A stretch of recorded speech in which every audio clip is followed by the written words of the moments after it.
ke orang Oh, lain. otomatis harus pindah Jadi gitu. saya dikasih waktu 3 Ya. bulan saja untuk memindahkan tempat Oh. produksi. Mm-mm.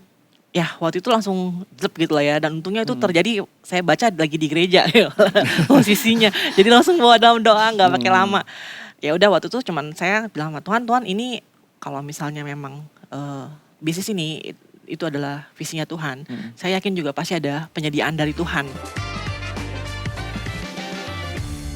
Shalom semua, welcome to Marketplace Wisdom. Masih bersama saya Fandi dan tetap didampingi oleh saudari Mariana. Yes, hari ini kita mau bahas apa? Pastinya ada kue-kue di depan yang sangat-sangat enak. Ini kita membahas bagaimana mengembangkan dari satu bisnis menjadi 38 bisnis dalam waktu singkat. Nah, hari ini ada bisnis ownernya nih yang bikin kue-kue ini, namanya Ce Olivia. Halo Ce. Halo. Hai. Cece mungkin bisa perkenalan dulu dari Cece ini dari GMS mana, terus pelayanannya sebagai apa? Oke. Halo semuanya, saya Olive, saya dari GMS Puri. Saat ini saya melayani sebagai sponsor dan di Welcome Home Lounge, sorry. Kemudian saya memiliki bisnis yang bernama Pandan Suji. Kami bergerak di jajan dan makanan tradisional Nusantara. Pada tahun ini kami sudah punya 38 outlet kok. Wow. Gitu. Dalam waktu kami start dari sampai, Agustus 2022 untuk brand Pandan Suji. Saat ini sudah 38 outlet. Jadi 3 tahun ya kira-kira ya. Jadi kalau paralelnya 1 tahun 10 outlet gitu ya. Iya. Oke. Gimana? Apa yang mendasari Olive untuk mulai sesuatu yang ini? Apakah karena makanan dibutuhkan semua orang, kebutuhan dasar? Oh itu kayaknya iya sih. Nah terus kenapa memilih ini di saat semua orang mungkin ke arah bakery, ke arah kue-kue yang modern? Kenapa gitu, malah terus yang jajanan cantik-cantik. pasar? Ini gak kalah cantik sih, cuman ini kan sudah teruji ya berapa Kebanyakan ratusan mungkin tahun. yang bisnis ini usianya udah tua-tua gitu ya. Oke, ya ini sebenarnya ada routing dari keluarga, terutama dari mama. Saya sendiri udah kecemplung itu dari tahun 2013. Sebenarnya dulu masuknya di psikologi kok, Kuliahnya. kuliahnya. Cuman nggak tahu nggak ngerti Tuhan bawanya justru masuk ke sini dan bertahan tuh sampai sekarang. Nah, cuma bedanya kalau dulu saya masih pakai metode zaman dulu ya, produksi, terus kirim, titip. Baru tahun 2022 itulah ada perubahan. Nah perubahannya terjadi karena apa ya? Oke, perubahannya itu terjadi karena itu kan after COVID ya kalau nggak salah ya. Jadi memang mungkin secara kecepatan semua lagi turun di produksi, ada waktu untuk ambil jeda ya, berpikir. Nah, pasangan saya mengencourage saya untuk coba take a look lagi. Bisnis ini sebenarnya masih punya potensi, cuman kayaknya ada yang kurang proper nih, gitu. Kita cari taunya dari mana itu waktu itu kita kumpulin data, Koce. Kita cari semacam riset gitu ya, riset kompetitor, riset harga pokok kita sendiri, sama riset sistem di dalam internalnya kita. Nah dari data-data itu kita kemudian kita analisa, kita evaluasi. Ternyata memang banyak banget masalahnya. Seperti itu. Masalahnya di mana? Karena mungkin pakai metode yang zaman dulu kan banyak kan kekeluargaan kan ya. Biasanya apalagi kalau kue-kue kayak gini, bocor kos tuh ternyata banyak kayak gitu.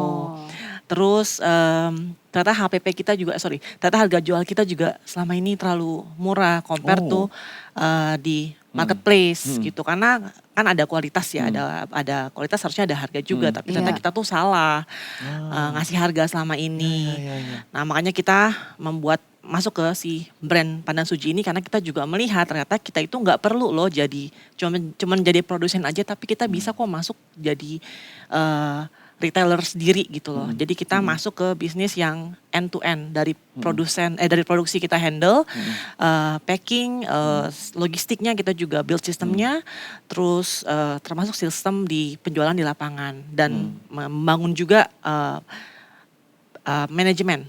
Yang tadinya nggak ada sama sekali, kita build sistem manajemen gitu. Oke. Jadi sebelumnya ini kalian membuat produksi tapi udahan kasih reseller gitu ya? Iya. Oh sekarang di handle sendiri gitu. Sekarang semua di handle sendiri sampai end customer. Berarti punya outlet atas nama brand ini sendiri sekarang ya? Yes, atas nama Pandan Suji. Oh. Benar. Oke. Nah kira-kira ada perlawanan nggak dari mereka yang selama ini retail atau selama ini mereka cuman menganggap ini hubungan ya cuman antara supplier sama reseller gitu. Oke. Seperti itu. Ada beberapa yang memang mau nggak mau kita stop gitu. Tapi memang itu pilihan, maksudnya ya kita mau tetap seperti ini atau kita mau maju. Saya kan juga harus melihat karyawan-karyawan yang sudah ada dan saya juga nggak mau kita stuck di sini. Dan by evaluation kita punya kapasitas loh sebenarnya, punya banget kapasitas.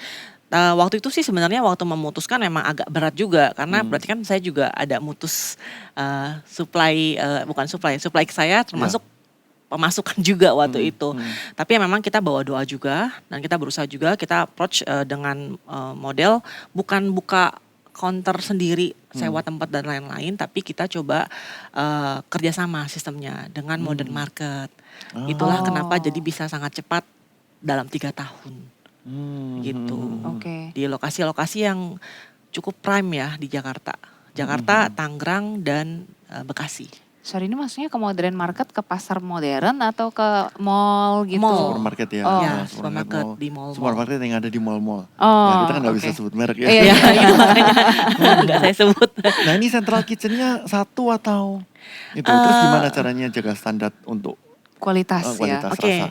pada awalnya kan karena memang kuota produksinya nggak terlalu banyak, jadi memang baru satu tempat.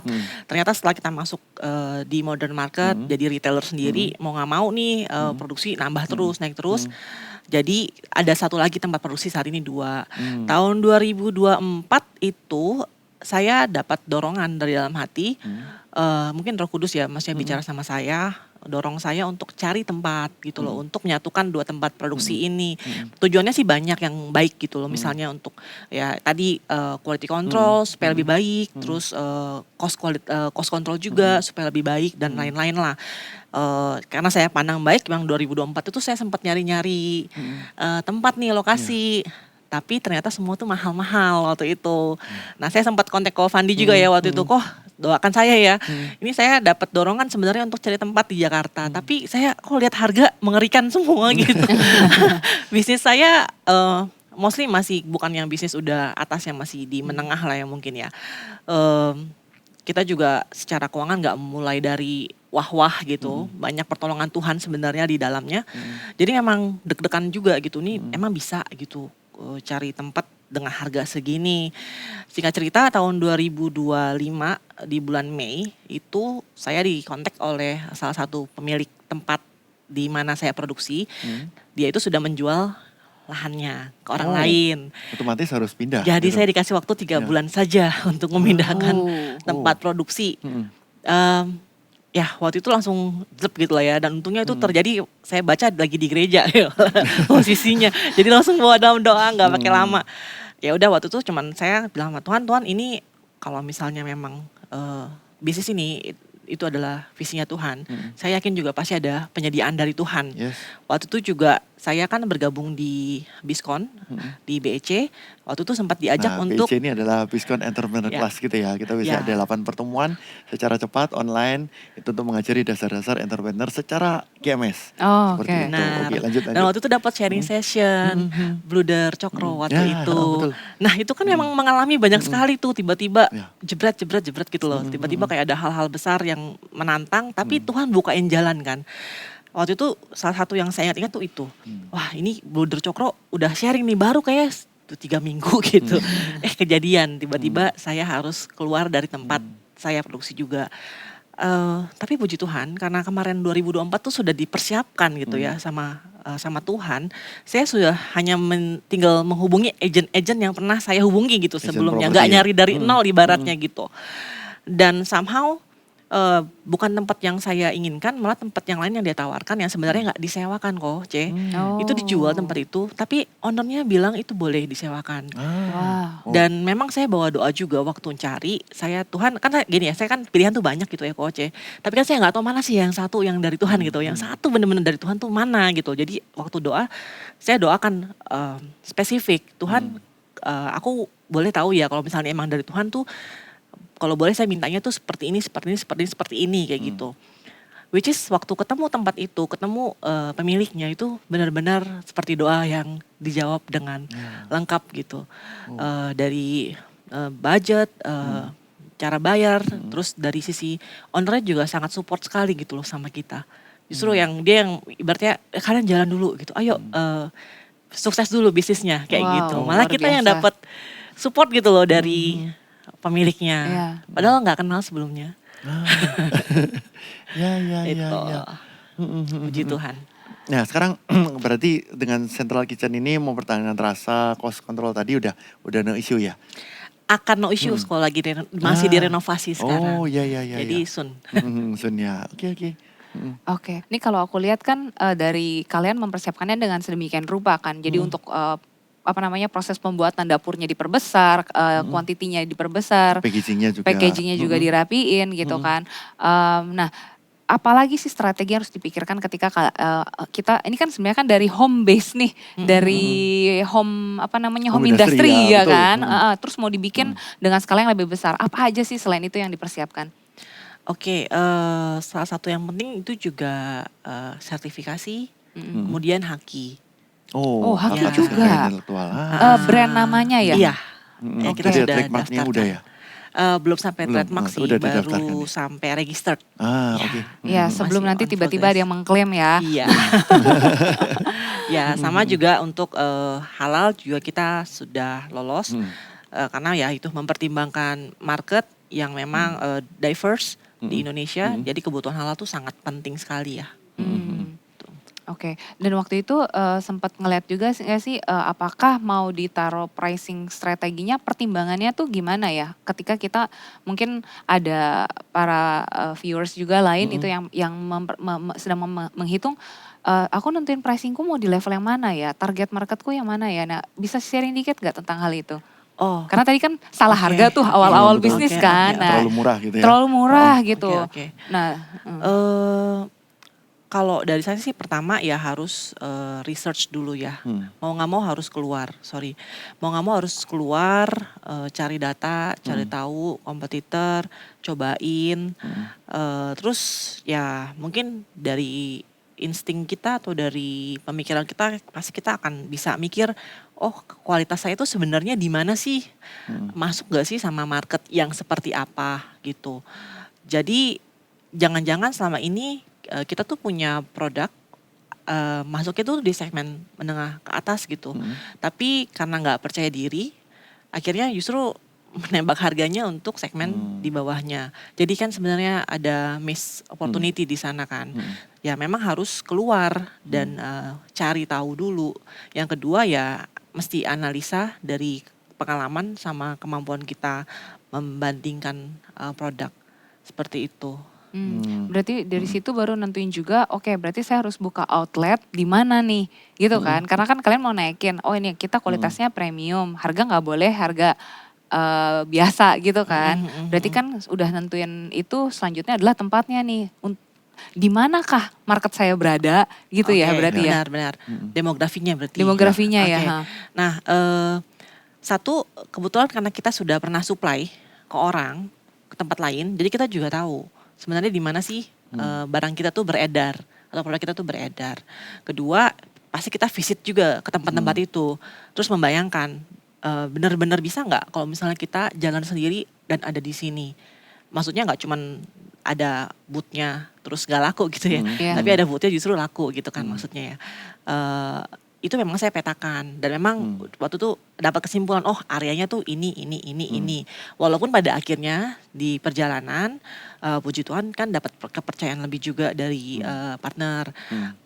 Jadi nggak cuman di area-area tertentu itu aja yang dikasih kepercayaan, tapi bisa sampai ke Tangerang, sampai ke Bekasi juga akhirnya kita kirim gitu. Berarti dari satu central kitchen langsung delivery ke semua ini ya, gitu. Ke Iya semua outlet ya. benar-benar. Jadi setiap pagi dari satu titik, Hmm. logistiknya tuh berangkat setiap pagi langsung nyebar gitu. Dan sistem logistik juga harus kuat.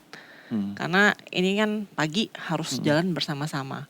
Nah untuk sustainability-nya pernah nggak melakukan riset gitu ya, atau mungkin punya asumsi juga bahwa kira-kira dengan jajan pasar ini yang beli itu umur berapa sampai umur berapa, Iya. terus misalnya katakanlah berapa hari sekali mereka mau makan atau bisa tiap hari gitu. Karena saya waktu sempat nih wawancara kan cuma KMS juga tadi sudah disebut Bluder Cokro, karena mereka secara bluder itu bisa laku keras karena mungkin orang bisa 2 hari sekali makan. Makan Gitu, roti. makan roti bluder. Iya. Gitu. Tapi kalau misalnya makan burger gitu mungkin tidak tiap hari kan bisa makan Betul. burger. Nah, hal seperti itu mungkin apakah sudah sempat terpikir juga?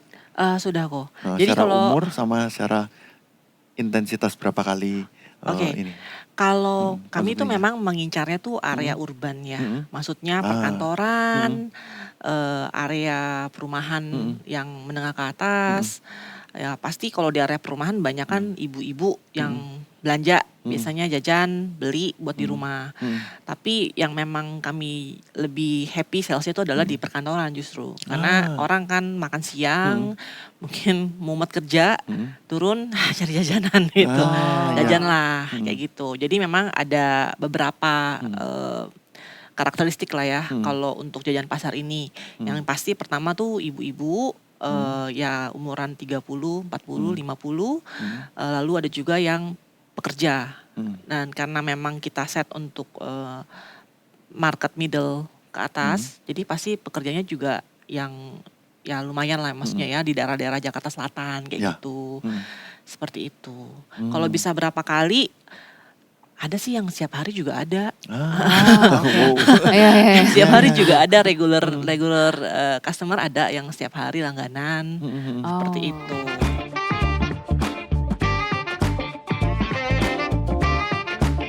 Mari kita sama-sama dengarkan apa hikmat Tuhan lewat ayat-ayat Alkitab di episode kali ini. Dari Amsal 3 ayat 5 dan 6. Percayalah kepada Tuhan dengan segenap hatimu dan janganlah bersandar kepada pengertianmu sendiri.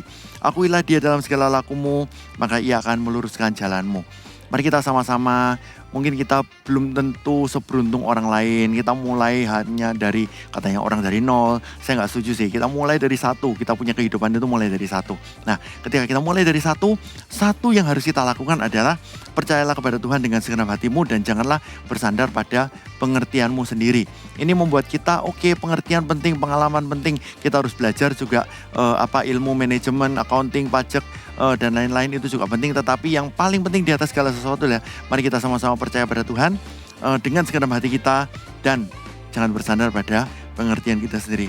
Dan di sini ditambahkan juga, akuilah Dia dalam segala lakumu, maka Ia akan meluruskan jalanmu. Apakah kita mau untuk mengakui Tuhan? Tuhan, tolong aku ya Tuhan, aku gak bisa hidup tanpamu dalam setiap laku kita. Dan kita percaya, ketika kita mempercayai Tuhan, mengakui Tuhan dalam setiap laku kita, maka Tuhan pasti akan meluruskan jalan kita. Pasti akan ada koneksi-koneksi baru yang dibukakan, pintu-pintu opportunity baru yang dibukakan. Ada beberapa pintu yang mungkin ditutup supaya Tuhan menghalangi kita untuk ke hal-hal yang lebih misalnya menuju kehancuran dan lain-lain. Tapi kita percaya sepenuhnya pada Tuhan dan mengakui Dia dalam segala laku kita, maka Tuhan pasti akan meluruskan jalan kita dan Tuhan akan membawa kita dari kemuliaan satu sampai kemuliaan yang lainnya juga. Tuhan Yesus memberkati.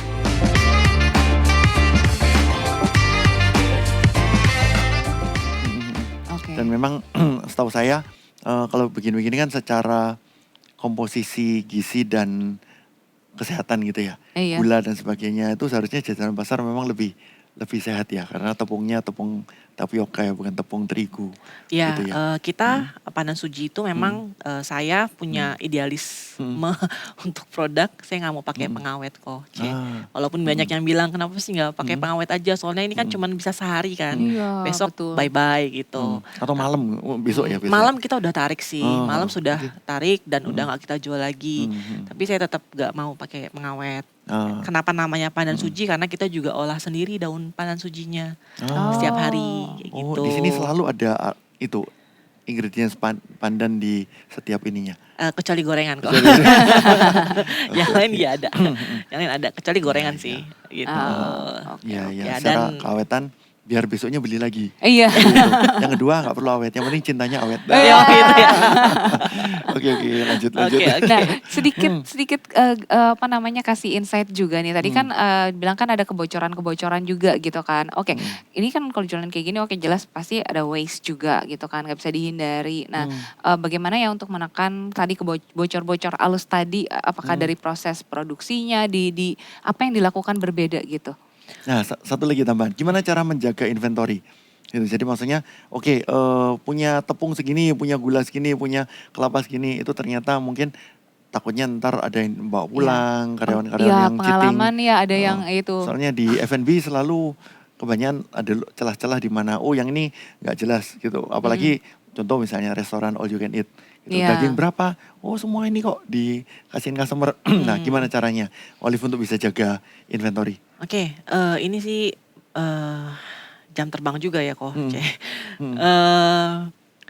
Kalau inventory, stok barang dan lain-lain itu memang rentan sekali bocor. Kalau dari kami sih pasti satu pencatatan gitu. Jadi setelah selesai hari harus catat stok gitu. Kesini nanti ketika ada tempat baru nanti akan dibuat gudang sentral. Di mana keluar masuk barang itu harian berdasarkan request dari yang membuat gitu atau dari head Yang membuat productionnya. PO gitu ya? Atau, Dari head productionnya mereka harus hitungkan hari ini saya harus produksi berapa banyak, saya keluarin hanya bisa dikeluarin sekian gitu. Nanti kalau kurang atau lebih akan tercatat. Jadi kita bisa kontrol full berapa sih yang kepake tepung-tepungan ini supaya nggak bocor lagi Iya. gitu. Tapi memang harus wajib ada catatan. Harus ada wajib ada catatan. Terus kedua tadi untuk apa lagi pertanyaannya, cost control yang mana lagi? Jadi lebih ke cost control aja sih, overallnya kayak gimana. Jadi kan tadi kan ada pencatatan. Nah berarti selain pencatatan, apalagi yang dilakukan untuk minimize waste kah atau apa gitu? Atau Oh, ini kalau waste oke. sudah nggak bisa, maksudnya kalau udah nggak bisa Oke, dijual, oke. udah malam, nah, ya apakah udah. bisa di recycle atau Iya, gimana? Oke, gitu. oke. Itu kan tadi yang di bagian belakangnya, di produksi. Nah kalau di depan kan artinya yang kita jual kan, supaya jangan banyak returnya gitu, Iya, benar ya? iya, benar. iya, Atau iya. jangan banyak Biasanya konsinya sih sisanya. di modern market itu. Ada Atau- yang konsi, ada yang putus. Jadi depends on the term aja gitu. Tapi kalau misalnya kita dikasih tempat yang bagus, yang sudah prime ya masa kita minta beli putus juga gitu. Maksudnya nggak win-win dong Ya. gitu. Oke, kalau itu memang kita itu build apa namanya ya? Namanya product management. Jadi partner saya kebetulan bukan orang punya pengalaman product management di retail besar di Indo. Jadi dia membangun sistem di mana every day itu tercatat semua barang yang mana yang keluar, yang mana yang laku, berapa persen dan lain-lain dengan cut off minimal tuh berapa persen gitu. Jadi kalau misalnya barang itu nggak laku ya harus dikurangin pengirimannya. Tapi kalau barang itu laku ya tambahin seperti itu. Jadi memang ada tim yang ditugaskan khusus untuk memantau. Jadi kayak saham Iya, tiap hari gitu Daily berproduk. gitu ya. Ini laku, oke produksi lebih gitu ya. Iya, Kalau kurang, request oke lebih. kurangin. Dari harian sih sekarang udah lebih ke arah mingguan ya karena udah mulai biasa ya, udah mulai ngerti nih trennya gitu. Seperti itu. Ya. Ya Oh. ternyata itu penting juga karena knowledge betul. kalau enggak kita produksi seakan-akan semuanya laku, gawat dong kalau kebanyakan returnya ya kan. Benar. Jadi perlu dirijennya tuh ya, yang ini berhenti dulu, yang ini maju gitu Betul. ya. Atau Seperti mungkin itu. hari-hari tertentu nih mendekati hari apa, apakah Nah. pengaruh tuh hari Jumat, Sabtu, weekend Lebaran, gitu jadi gitu. lebih tinggi itu gitu. berpengaruh sekali, berpengaruh sekali. Kalau kita karena banyakkan basisnya di perkantoran, jadi memang Senin sampai Jumat justru yang banyak. Oh, hari biasa ya. Kalau ya pas Lebarannya sih nggak rame, cuman puasanya. Ya. Puasanya puji Tuhan. Itu apakah nggak ada strategi misalnya, oke berarti dailynya work office hour-nya gitu, Senin sampai Jumat, oke. Nah Sabtu Minggunya mungkin hajar di Instagram untuk buka PO atau apa gitu. Atau misalnya paket weekend atau apa seperti itu. Oke, saat ini kami kan memang dalam 3 tahun terakhir ini banyak kan sibuknya dengan Daily itu ya. offline store ya. Jadi memang nggak banyak nyentuh tuh kok untuk di online campaign, medsos dan lain-lain tuh nggak banyak karena memang ngebangun sistem logistik, sistem penjualan dan lain-lain di lapangan tuh nggak gampang. Ya. Memang untuk tahun ini kita mau upgrade gitu, mau upgrade lagi untuk bagaimana bisa dari offline ini juga barengan gitu loh sama online gitu. Jadi hopefully keduanya ini bisa synchronize dan justru saling menguatkan gitu loh untuk lebih banyak orang lagi yang tahu tentang Pandan Suji ini. Jadi top of mind-nya mereka lah kalau lagi nyari jajanan. Kalau misalnya kalau berpikir kayak pengen makin banyak dikenal nih. By the way, awalnya tuh gimana untuk memperluas kayak sampai jadi 38 outlet? Berarti kan mesti kenalan kan, mesti Modern marketnya iya, tadi maksudnya, itu udah punya networknya dulu gitu. Iya, punya networknya kayak mau nitip di tempat mana atau mau buka di mana itu kan butuh kenalan kan. Nah itu gimana open relationship-nya? Oke, itu penyertaan Tuhan. Sampai saat ini pun kami sadar 100% itu kalau nggak ada Tuhan yang mengerjakan itu tidak mungkin. Tuhan yang berperkara untuk semuanya, tapi bukan berarti kita duduk diam gitu. Tetap cari tahu di mana kita bisa hubungi. Saya pernah kontak salah satu modern market itu dari cari di website itu loh. Terus kan ada nomor teleponnya kan ya. Terus saya minta tanya, boleh kenalan nggak sama MD-nya, purchasing-nya dan lain-lain misalnya seperti itu. Ya udah habis itu biasanya mereka akan lihat dulu emang apa sih yang mau ditawarkan gitu. Nah setelah itu pas presentasi ya kita harus meyakinkan seperti apa gitu loh ke mereka. Nah jadi teman-teman ingat ya bahwa yang gini-gini itu nggak melulu harus dengan ordal orang dalam atau dengan network seperti apa. Ini udah membuktikan harus teleponin modern market satu-satu gitu. Ini door to door juga sebenarnya ya, walaupun lewat email. Ada yang lewat email, ada yang lewat telepon, ada yang lewat WA. Ya mereka belum tahu kita juga awalnya. Seperti cold call sebenarnya kan kayak nggak tahu siapa yang kita telepon ya kita usaha aja gitu kan. Iya, biasa sih ngajak ketemu. Pak boleh nggak saya bawain sampel? It's okay, nggak perlu saya masuk kok. Kita cuma mau kenalan aja. Kayak gitu sih biasanya. Tapi saya follow up sih. Ya, setelah itu nggak, ya udah belum diterima ya saya tetap follow up. Biasanya tetap nyapa. Atau kalau lagi ada acara-acara kayak Natal atau apa saya ya kirimin sesuatu seperti itu. Jadi jaga relasi aja walaupun belum bisa punya kerjasama bisnis. Iya. Keren. Iya, itu penting banget tuh. Ya. Yes. Betul. Thank you Olivia. Nah sekarang minta tolong Olivia untuk mendoakan teman-teman yang mungkin kadang-kadang mikirnya tinggi-tinggi banget gitu. Padahal dengan hal yang simpel gini ternyata bisa 30 sekian outlet. Betul. Seperti itu. Teman-teman mungkin start small dulu, baby step dulu gitu ya. Nanti Tuhan akan pasti pimpin dan kembangkan gitu. Oke silakan bisa doakan. Teman-teman mari kita berdoa. Tuhan terima kasih untuk setiap pebisnis yang Tuhan kirim di dalam gereja ini yang saling menguatkan, saling meneguhkan. Tuhan, hamba-Mu berdoa untuk setiap pebisnis yang pada saat ini sedang bergumul atau sedang menghadapi sebuah tembok. Tuhan, Tuhan yang akan runtuhkan tembok itu Tuhan. Berikan mereka ide, berikan mereka hikmat, berikan mereka hati yang ingin lebih lagi kenal sama Tuhan dan tahu maksud Tuhan dalam kehidupan mereka. Sehingga mereka boleh Tuhan menjadi orang-orang yang terus termotivasi, mau Tuhan untuk bergerak, dan tidak stagnan Tuhan. Mau Tuhan untuk memberdayakan setiap talenta-talenta yang Tuhan kasih. Mau itu kecil, mau itu besar, mau itu sedikit, mau itu banyak Tuhan. Tapi itu semua Tuhan boleh berbuah-buah buat kemuliaan nama Tuhan. Terima kasih Tuhan Yesus. Dalam nama-Mu yang kudus kami berdoa. Amin. Thank you Olivia. Thank you Coach. So bless ya kita. Iya. Oke bagi teman-teman yang diberkati dengan tayangan kita episode kali ini, bisa like, share juga gitu ya, subscribe juga untuk channel GMS Church ini. Dan juga ada beberapa komen untuk Anda diberkati atau Anda punya usul-usul untuk ke depan seperti apa untuk marketplace system, Anda bisa tulis di kolom komentar. Oke, see you, sampai jumpa, bye-bye, God bless.